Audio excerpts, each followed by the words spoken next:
Oromootu maal jedhee najaadhuun jaalala hin taatu jedhe Oromoon keenya gaafa mammaaktu. Waa malee hin jennee bara. Najaadhuun jaalala hin taatu. Amma sirmaayyuu siifoodhaan ajjeesuuf immoo eenyuun ajjeesuuf kan ati ilaashii bitatte?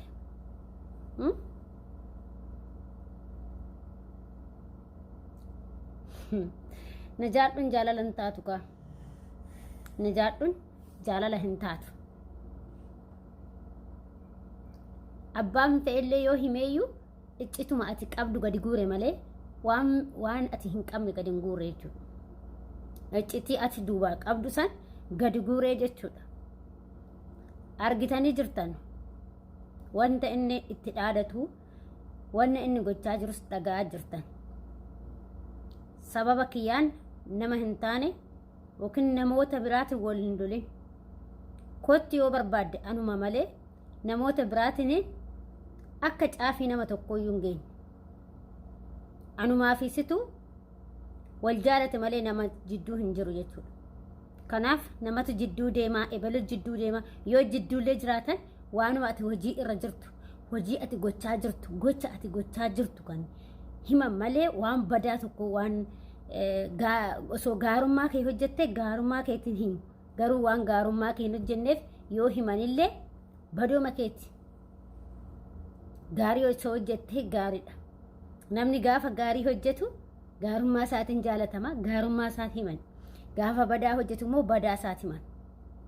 Ashamaa akkam jirtu hordoftoota kabajamtoota chaanaala kootii kan biyya keessaa kan biyya alaa bakka jirtetti nageenyi waaqayyoos ni haa baay'atu.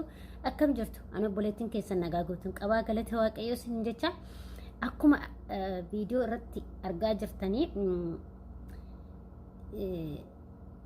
maal akka inni irratti hojjete jechuudha. Warroonni viidiyoo isaa laaltanii jechuudha. Viidiyoo isaa irratti yeroo laaltanii viidiyoon kaleessa gallakkise irratti jechuudha. Maal jedhee gallakkise sirumaa immoo amma namatu walitti nu naqaa jira, namatu jidduu keenya jira jedha. Balleessaa isaa san dhiisetti waan biraa jechuudha. Waan biraa ofii isaatii gadi baasaa jira amma ittuuyyuu jechuudha. Agartanii ofii isaatiif gadi baasaa iyyuu jira jechuudha. Si milkaa'u bar ati qawweedhaan yookiin sibiilan biyya doorsisuuni abbaan fedheeyyuu jaalalli kan giddiidha na jaaladhu jedhanii qawwee dhoksanii miti. Sababa biraa guurtee nama biraa walloluun deemin. Kan walloltuunis anaan walloluu qabda. Sammuu keetiin of loluu qabda. Maaliif sammuun koo waan gaarii yaadne maaliif sammuun koo dhugaan dubbanne jettee sammuu keetiin loluu qabda malee namaa loluu qabdu. Nama soo ta'e abbichi hime sunis yoo ta'e jidduu deemu sunis yoo ta'e waan ati gochaa jirtu balleessaatu jechaa jirtu wanta karoora hin hojjenne namoota meeqa akka ta'e janaa jirtu takka takkaan hiccitiin kee takka takkaan na bira ga'eera jechuudha.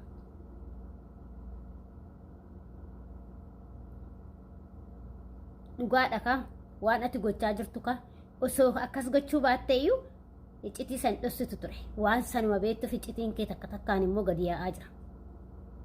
Qawwee dhiistee matrasii fiddee waan feete fidi. Waan barbaadde fidi. Beeqa. Waan barbaadde gochuu dandeessa.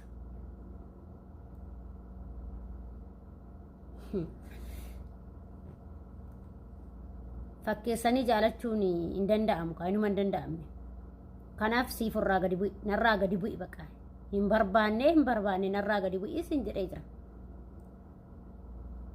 Yoo lakkii kamaa san amma wanti ati as duraan dabarsite yaa gadi dhufu hoo jette mana kiyyan diiga yoo jette deemanuma kee duraa sanitti deebi.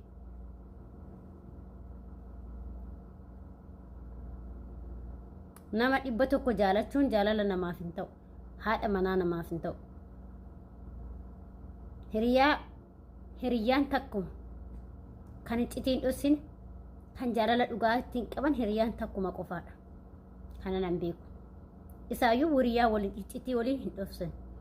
Hiriyaa jechuun yookiin haadha manaaf abbaa manaa jechuun hiriyyaa jechuun yookiin jaalallee jechuun akka kafanaati. Kafanni qaama namaa dhosaa miti. Hiriyoon bakka hiriyaanis waa waliin dhositu walitti matti waliin dhositu jechuudha. Akkasi. Kanaaf akkas ta'uu didde kaa. Ati akka carqii bututtuu akka peestaalii bututtuu walii gadi xulxul jetta. Sababa saniifi wanti hunduu namni dhugaadha si jaalatee gaafa namni tokko gaafa dhugaadha nama jaalatu namni immoo sobaa si jaalatu sun sobuma isaa asirratti qaba.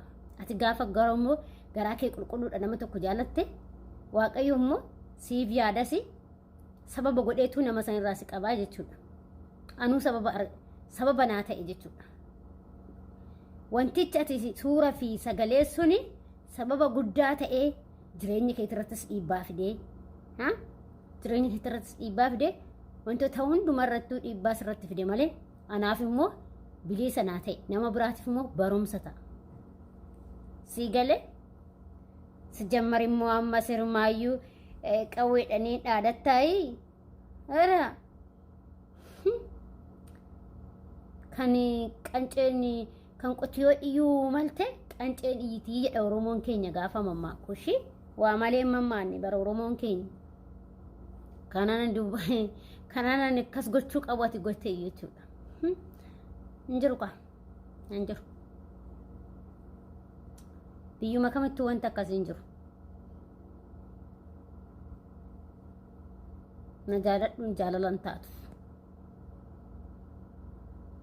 erga dhaabadhu deeminarraa hin soqu sin barbaadu si dhiiseera jedhee na dhiisuu didde takka takkaani kaalaa wanta keessan gadi zafa jechuudhaanis akkanatti immoo si dhiisanillee ergati sirii dhaadattee amma immoo sibiilan biyya doorsisu akkasitti himanii akkasitti jidduu keenya deemanii jidduu osoo hin taane iyyuu anuu sirratti qabee jira. Wantoonni kunis immoo erganumaa dhufe malee wanti na bira ga'e kunillee erganumaa dhufe malee anumatu sirratti qabee jechuudha. Kama an qabee himuu diddisan kan akkasitti si qabame waa hunda taate. Ganaa immoo takka takkaan gadi taa'aa siin jechaa jira bara. Erga ofii keetii barbaadde ofiif taa'uu didde ofiif lakki miidiyaa irratti sin baasin jennaan didde waan ta'eef. Kanaaf walli sun hin jiru. Ati waan beete matarasii beete fedeef jedhu kottu. Pireem dhaaluudha maaf finne. Wanti giddiidhaan ta'u hin jiru. Abadan. Nyaatanis jaalala hin taatu. Sii galee eeka nama dhugaa dubbatee nama amanamaa nama dhugaa dubbatu wajjiniin qilee bu'a malee nama na sobee fakkeessee na jaalatu guyyaa tokko isaa salphachuu hin oolu akka keetii kanatti akka numaaf kanatti salphataa jechuudha. Salphinni akkanaa immoo hin jirru gonkumaa.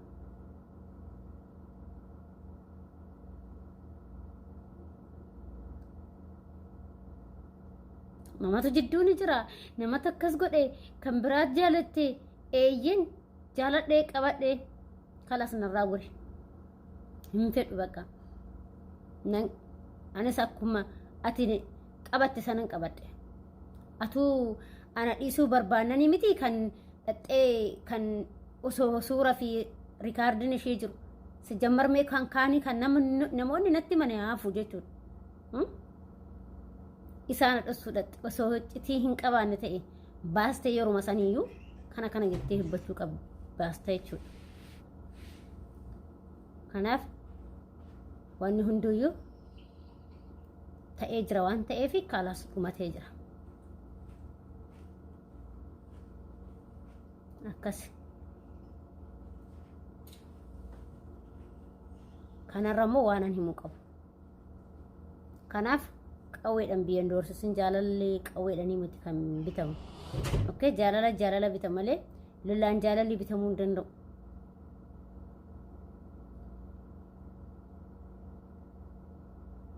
Inni akka baabara jedhe jarra.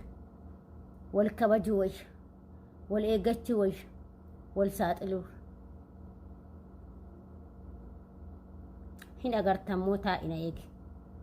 Takkaa taa'ina eegi. Ganaa kan duubaa sanii walitti sinaqa. akkanatti